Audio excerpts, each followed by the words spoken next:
More importantly, this guy. No, it wasn't that. It wasn't. God, I've got a real... That's last night. Damon Albarn from the Gorillaz and Blur. Damon. Hi. Hello, it's Lindsay here from Triple J. Hello. It's the morning in the UK. What are you up to? Well, I'm rehearsing at the other end of London, so I've just... I normally go on my bicycle from my house, but I had quite a late night last night because we were celebrating a bit, and I've got a cab, and so I've just had an hour-long cab conversation, which anyone who's been to London knows are very much part of our capital's sort of charm. And what was the inverted commas? What did the topics what did the topics cover? Well, we started football. It's kind of that's how it all gets going. That's fairly safe territory. Then we went to golfing holidays, although I have no interest in golf, but he wanted to tell me about golfing holidays. Did you have to pretend that you were into golf because you knew you had 40 minutes left of the trip? No, well, sometimes it's an easy conversation. Golf in Turkey, and then on to another pet subject of cabbies are their vehicles, and that's how we finished it off. But, it's been a lovely morning. It's kind of feels like spring here, so it's fine. Would that be because it's spring there? Well, it's just about to happen. Spring's just about to happen, so it's the warmest day for a while. We've had a proper winter this year. Yeah, it's been freezing. It's been nice, it's been nice, but you really appreciate it because obviously we have, it gets dark here. Yeah, at about 3:30 in the afternoon. Yeah, so when it starts to lighten up, everyone, you really. It's great. So what a perfect day to go into the rehearsal studio and close the doors. Yeah, exactly. Exactly. But, I've done it all my life, so... Yeah. I'm kind of used to it. Okay, well, you... It's all I know. It's all I know. In fact, you see a nice day and immediately run for the nearest rehearsal studio, locking the door behind you. Well, I imagine you've got a lot to rehearse for, because if the tweets from Murdoch of Gorillaz are anything to believe, he tweeted, "I hear my Plastic Beach masterpiece has shot into the US charts at number 2, and in Australia, number 1.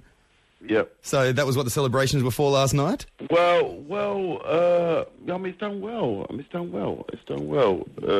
It's pretty much 1 or 2 everywhere around the world. So that's I don't know if it means as much to you. Well, when I was a kid, if I'd have had a record as successful as this, I think my head would have exploded. You know what I mean?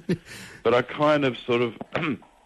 In between being a dad, doing the washing up, sort of cab journeys, Chelsea going out of the Champions League. You're telling me in the football and golf and vehicle conversation you didn't mention? Oh, I'm actually number 1. So no, I don't. I don't even. I'm lucky if I get through a journey and I don't get recognised. So do you know what I mean?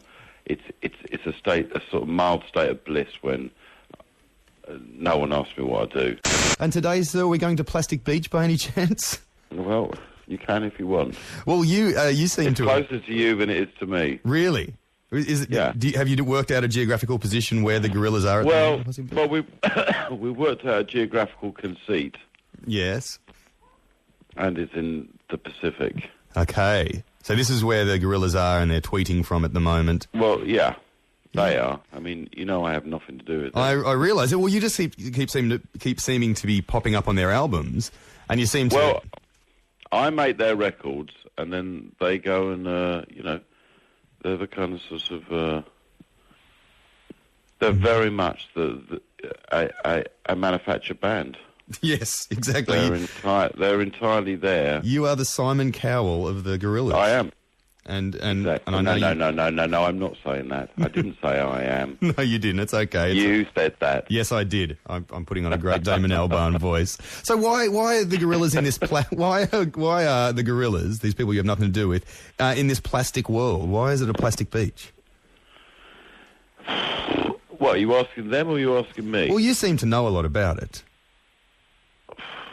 Well, as I say, I have nothing to do with them whatsoever. I try and make decent records, and it's not. It's not a sort of the whole Gorillaz thing. Is not about kind of me hiding away or somehow kind of sort of trying to be sort of, I don't know. I think you said some kind of sort of Wizard of Oz thing. I'm not expecting anyone to pull. I genuinely love making the records. I love the process of, you know, as they develop, things that come to mind. Like when I kind of sort of got the groove of Stylo together.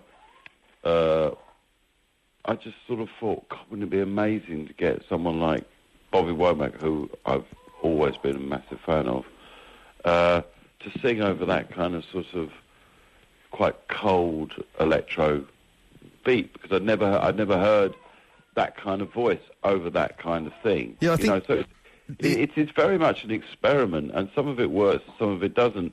And I had like 80 tunes. By the end of last year, when I really started cutting it all down, I had 80 tunes, which I was considering for Plastic Beach. And the reason why it's called Plastic Beach is it's very simple. I was just walking on this beautiful little beach near my country residence down in Devon, and I just noticed there were thousands of very small little bits of plastic in the stones and the sand, and it kind of sort of, it looked very beautiful, and I felt like kind of plastic was, although it's a man-made thing, it's quite a natural thing, and we kind of have this weird sort of idea that it's sort of man-made and then not from nature, but you know, actually, if we made it, it must be part of nature's course. Do you know what I mean? And then I suppose it was just a kind of sort of two words that you wouldn't put together, and you know, yes, there is definitely a sort of an emotional response to the pollution that we keep that increases every day. And I mean, I went to see quite a few landfill sites to record seagulls and stuff when I was making the record, and it's quite overwhelming when you actually sort of confront how we get rid of our waste. Yeah. Well, there's like ships dragging stuff around. These are like cities, and we supply them sort of daily with. It's overwhelming. Well, there's ships full of rubbish. It's amazing. I was seeing them in the Hudson River in New York. Yeah, it's just extraordinary. It's just extraordinary. So there's an element to that, but it's also it's a lot of the record is about sitting on a beach and staring at the stars and the sea and just being quite sort of reflective. You know, it's not all about waste disposal. No, of course.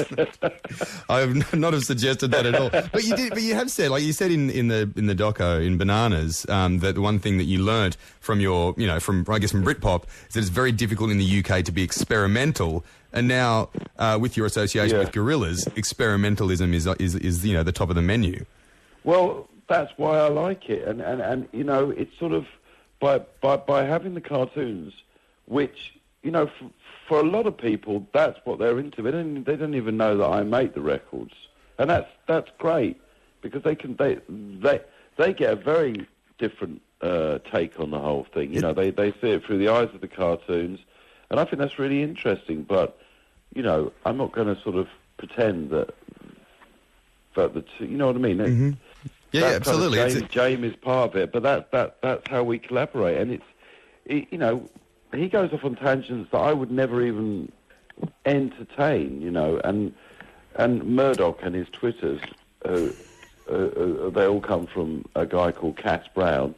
I'm going to name and shame him there. I don't know why I always have to take the shit. No, I wouldn't. When he actually writes it, he writes the whole thing. He's a very close friend of both of ours, and he kind of, you know, he's one of he's one of the gorillas, and I don't know. It just allows us to do what we like, and sometimes we get it right, and sometimes, we get it, hideously wrong. Well, I think on this album, it's important to be able to just kind of keep trying things, I think. Yeah, and I guess the success of this album has proven, at least on a very, a chart-based sense, that, people seem to agree with you. And well, no, it's great. It's very exciting because, in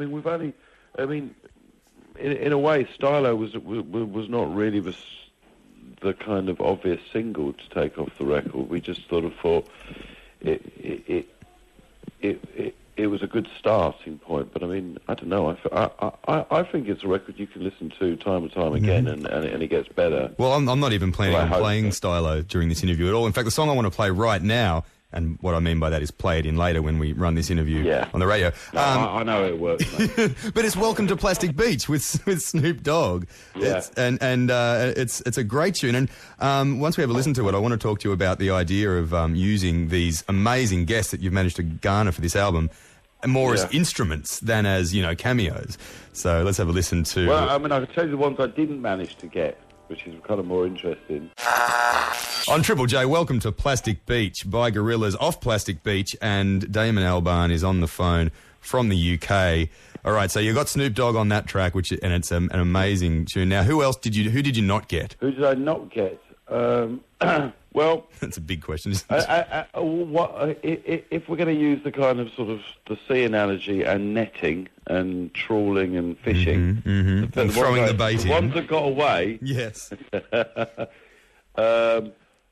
Well, the first one, and actually I haven't, but didn't put the song on the record as a result. But I wrote this really big, epic kind of string ballad, and I thought Engelbert Humperdinck would be fantastic on it. Wow. And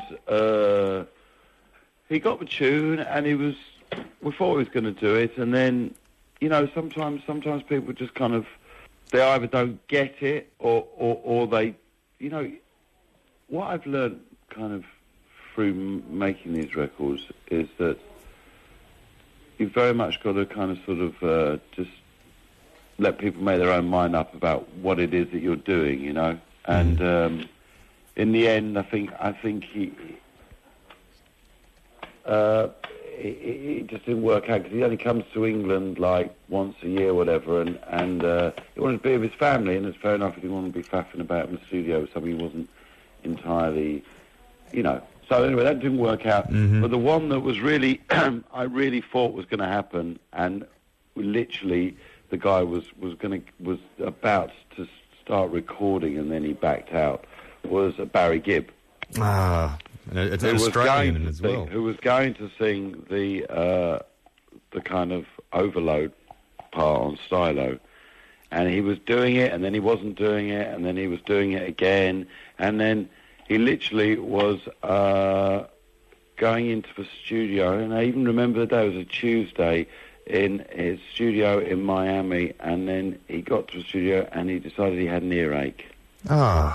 And that was the end of that. That's the end of any BG on the Gorillaz. Yeah, that was it. That was almost an Australian on the Gorillaz album. I know. Wow. I'm sorry on behalf of Australia.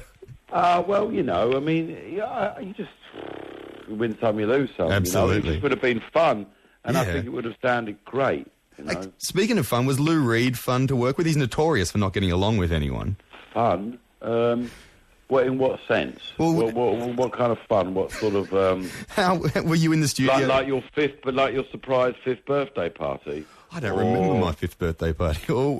Okay, that's on one scale of fun. Not in that sense, no. Being able to tell your mates you had Lou Reed singing on a Gorillaz album. I got on fine with him, but, you've got members of the Clash in your band. You've played with people like Marina Topley Bird, Lou Reed, Snoop Dogg, made an opera. The Gorillaz, number one all over the place. What is there left for Damon Albarn to do? Oh my God! Just a small question. Put my socks away, or